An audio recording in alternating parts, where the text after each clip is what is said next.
week. We hitting this all week. All week. I'm talking all week. This is the move right here. But it's Brighton, your kryptonite. They're going to win 4 games in a row at Old Trafford. You want to talk about 4 wins at Old Trafford? Bet. The Ruben Amorim era has officially begun. Hold up. Did someone say the number 4? Oh, okay. Champions League. I'll see you very soon. Top 4. Hold up. Did someone say the number 4? Because our 4 signings from this past summer, Lamens with an 100% win rate, and our new front 3 all with a goal contribution. I'm going to tell you right now, Ruben Amorim is cooking. We are back.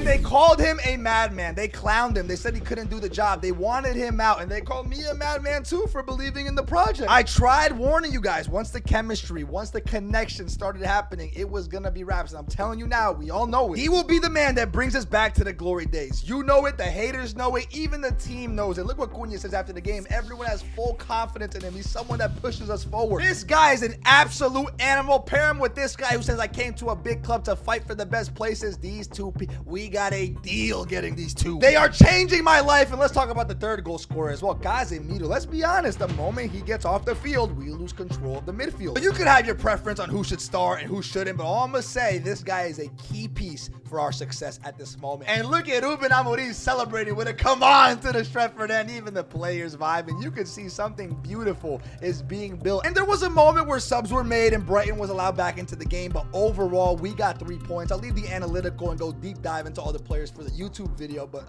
the front 3. Bruno Fernandes said, well, that assist, he didn't even touch the ball, but that was basically an assist. Just brilliant. And now we are top 4, and everyone's watching and seeing what Man United's doing. Even Marcus Rashford on his way to El Clasico in Madrid is watching, seeing what we're cooking up, and no one can deny it. And let's talk about these wins. One of the only teams to beat Sunderland, who's currently in 2nd place. Liverpool gassed up. Everyone feared them. We humbled them in silence. We killed a bird, and this week we killed a seagull. And then on November 8th, we could make it 5 in a row, and you know what that means, Frank. We cutting that hair, my boy.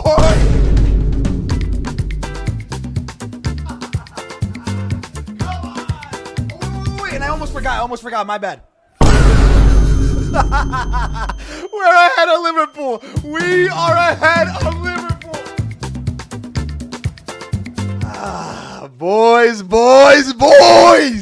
I don't think you guys understand, man. We got to think about it. Where were we a month, 2 months ago, calling for his head, wanting him out, saying the team was done, saying we couldn't do it. And now, guys, we are top 4, man.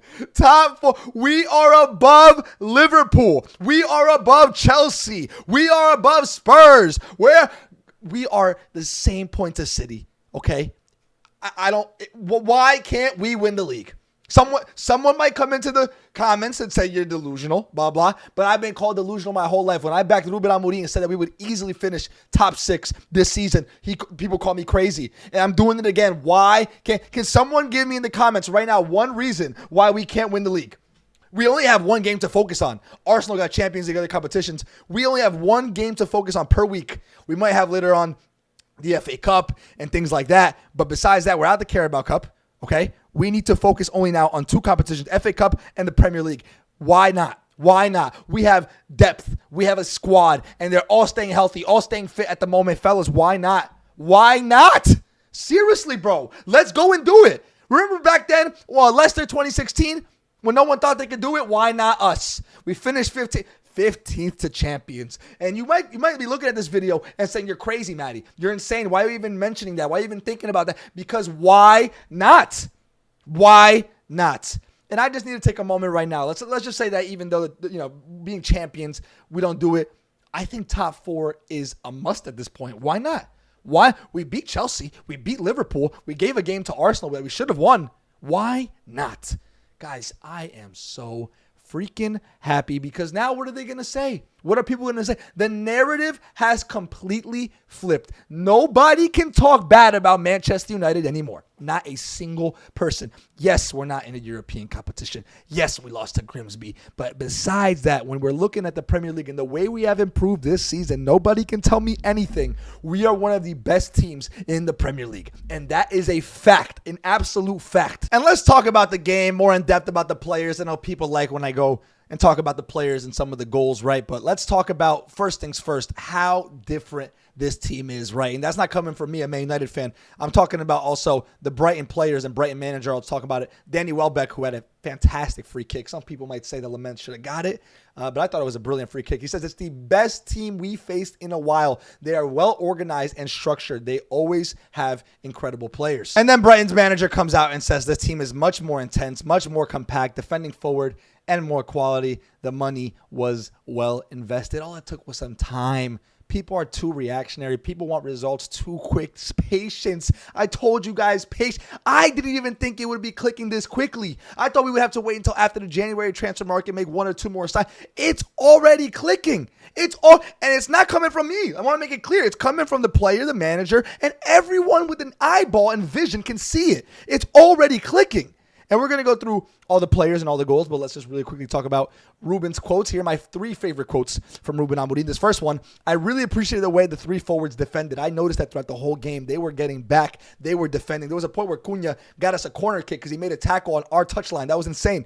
Cunha did an excellent job defensively. It was completely different from the first matches. And Bumo's a machine. And Buemo, Sesko was there for every ball. You can have all the talent in the world, but if you don't fight in this league, you have no chance. And that's what it's always been. If you've been following this channel, you know I've always said this. It's not the fact that we don't have quality players. It's not the fact that it's the formation or tactics. It's the fact that it's a mentality issue. It's a fact that if you get into that pitch, are you going to fight the same way that we fight versus Big Six teams? Are you going to fight versus teams that are not in the Big Six? Mentality. How are you going to be confident? Once you make a mistake, are you going to forget it and go on to what we saw today, especially from Cunha, bro, the swagger, the passion, the ability just to have fun while he's playing. I saw Cunha do that all game long. And also many of the other players, but let me just finish with the quotes really quickly. He also said the start of the season, the team has been playing much better than last season. I always said that. If you don't see the improvement from last season, I don't know what you're watching. We have different players who are better suited to this type of football, but it's a big difference to have a full week of training because it's very tough for every team playing in Europe. We felt it last season. It's a huge advantage to have just 1 match per week, and we need to make the most of it. That's what I said before. Why not? Why can't we finish top 4? I think we should be able to. There's no excuse anymore. We are clicking. We're looking good. Why not go for the league? We're 3 points. 3 points behind Arsenal. I think we could do it. And one last quote that I thought was really cool. He said, my favorite moment today, after the 3rd goal, the noise of the stadium was not normal. It was the first time that I've ever heard that kind of sound. So it's not only the boys changing. It's not only the gameplay changing, the environment, the atmosphere, where we're playing. Old Trafford is changing and believing in something greater. And I literally just can't wait to see what's going to happen next. So let's talk a little bit about some of their performances. Seshko, I know he didn't get the goal, but he brilliant pass for that Mbeumo goal that we'll look at shortly. Cunha as well. Dog, I already talked about him, but this guy, man, this guy is an absolute dog. Watching him play is so refreshing. Seeing somebody wearing the number 10 shirt and fighting for the badge, and this isn't a jab at Marcus Rashford. He always fought for the badge as well, but just seeing his passion just show through his gameplay, bro. He deserved that goal. And we're going to go through the highlights of the games really quickly, but I just want to go through the players. And Mbeumo. This guy, I don't care. He might be one of the faces of the Premier League. This guy is not only a goal-scoring machine, but every time he touches the ball, he is just a threat. I love this guy. He's not only an amazing human being, but this guy he just scores goals. He scores goals. He just scores goals, and that's all I wanted from our signings. And, sometimes Cunha doesn't have the numbers or Sesko doesn't have all the numbers, but the point is they're all helping each other get to that mission of our issue last season, which was not scoring goals. I think I saw a stat today. We only have less goals than Liverpool, Man City, and Chelsea. And we're the same as Liverpool, so the only people that have more than us is Man City and Chelsea and also Liverpool. So, bro, my point is we are scoring goals. We're keeping up with the big dogs. Last season, we were not keeping up with the big dogs when it came to goals. So this is huge, and the front 3 is doing their job. Ahmad, 6.9 is rude. I thought he had a pretty good game. I thought he played very well. I think him and Mbeumo, bro, they just connect so well on that right side. I freaking love it. Casemiro, let's talk about it. Everyone wants Kobe Mainoo to start. Everyone wants Casemiro to stay. He is a significant key piece to the success of our team. Every time this man gets subbed out, things fall apart in the midfield. And that's just a fact. And let's be honest on what happened. Kobbie Mainoo was put into the game for Casemiro, and the midfield fell apart. And what did Ruben Amorim have to do? Because him and Dorgu, because I also shout out Dorgu, who got into the game and wasn't performing to the best of his ability. What happened when those two went in and things weren't going right and Brighton was allowed back into the game and scored a goal? What they had to do was make another change, and he had to put Ugarte into the game as well. And some people might say, oh, but he should have kept Casemiro and took out Bruno and then put Mainoo because. But the thing is that Bruno could run. Casemiro can't run for days like that, so he's going to take out Casemiro. And the truth is that when it comes to more of a defensive aspect, or when it comes to more holding and controlling the midfield like Casemiro does, Kobbie Mainoo can't do it. And that shouldn't be a surprise. We're talking about a 4 or 5 times Champions League winner. We're talking about somebody who has experience in a different nation, also experience here. He is the man, Casemiro. The man. He's literally the man, scoring a goal as well. I'm not even talking about the fact that he was holding down. He scored a goal as well. We need to respect Casemiro and understand that people are saying, oh, no, he's not fit. Blah, blah. He is able to hold it down. And let's move to Bruno Fernandes. That's how you bounce back after, some people might say, not the greatest second half last game. This guy put a captain-esque display today. Brilliant game by him, controlling the midfield, good passes. Diego Dalot as well. Good game from him. Usually I'm a little more critical of him, but I was very proud of how he was doing, winning the ball. Keeping the passes very simple. And let's talk about the back line. The lit, you are just, I might have to name my first son Mateus, because this guy is just brilliant. He's brilliant. I love watching him play. He's a beautiful human being, and he's so secure in the back. And I said it before, I'm kind of confused how Ruben Amorim is deciding when to put Maguire to start and when to put the lit to start. But he's getting it down. He's understanding the game really well. My personal preference, I would rather have the lit, Lenny Yodo, and then once Lisandro Martinez gets back, put him there as well. But let's talk about Luke Shaw. Luke Shaw, great game as well. Got a little assist. He is someone who has been shutting up a lot of the haters too, thinking that get out of my club. He's past his time. He's playing very well. Amazing battle between him and Lisandro Martinez once that goes down. And then Lenny Yodo. I love this kid, bro. I love this kid. 6.5 is a little rough. Thought he played fantastic. And then Lamens, unfortunate 2 goals today. The free kick was a little sus.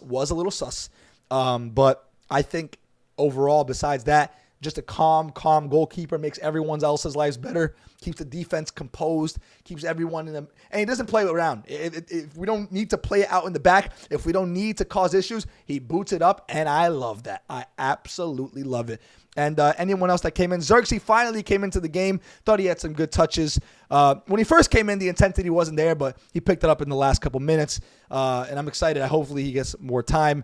And then Ugarte had a decent game as well. Dorgu. Oh, and sorry, Aiden Heaven as well. It's a big one. He came in for Luke Shaw. I thought he played fine. I thought he played really well. Kobbie Mainoo and Patrick Dorgu, though, wasn't too happy with their performances, if I'm being transparent with you.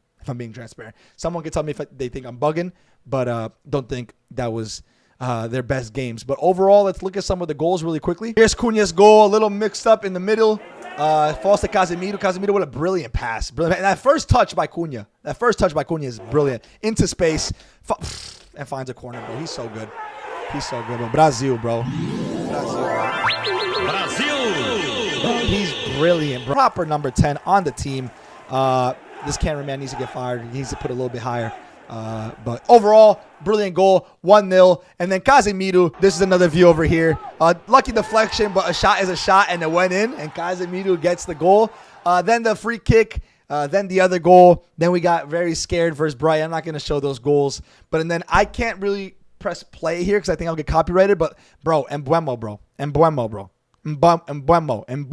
To be honest, I still don't know how to say his name. But what I do know is this pass right here from Sesko. I mean, I love how Sesko's kind of playing like a false 9, but look how deep he's playing. Receives the ball, plays Mbuemo in, and Mbuemo with a beautiful touch. Bottom right corner. It's a brilliant finish. And that second one, I mean, just a brilliant dummy by Bruno Fernandes. I want to see it one more time right here. Zouk doesn't even touch it. Goes straight to Mbuemo. And this guy just puts it in the roof of the net. This guy is a lethal finisher. What a game. What a performance by the man himself, Brian Mbuemo. And I showed the clip before, but this is awesome, boys. Like, the boys are finally clicking. I see a fan. My last video, if you look at the last video that I posted, I think it was the one thing Ruben Amorim is changing at Man United. Bro, I said it. The brotherhood, the chemistry, they're all falling in love with each other in a good way. And they're falling in love with the club as well. Cunha also said, I'm one of them.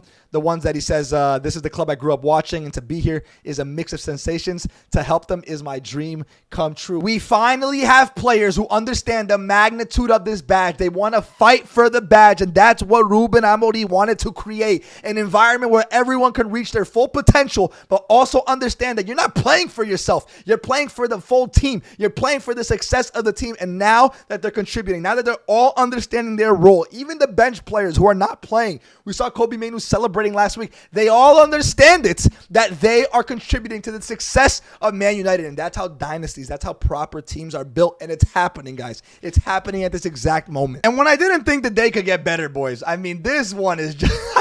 I can't believe it, bro. Liverpool, I used to pray for times like this. The Liverpool downfall is insane. I mean, let's just look at some of their... Look at this record, bro. Look at this record on them. Too much red. Too much red.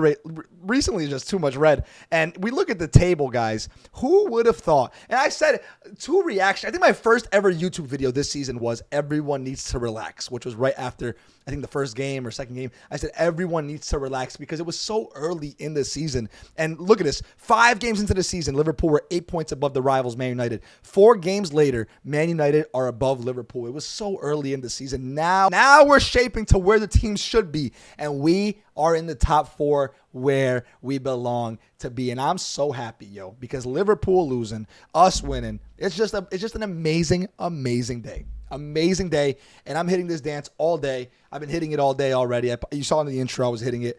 They're vibing. They're hitting it in the locker room or the dressing room. I apologize.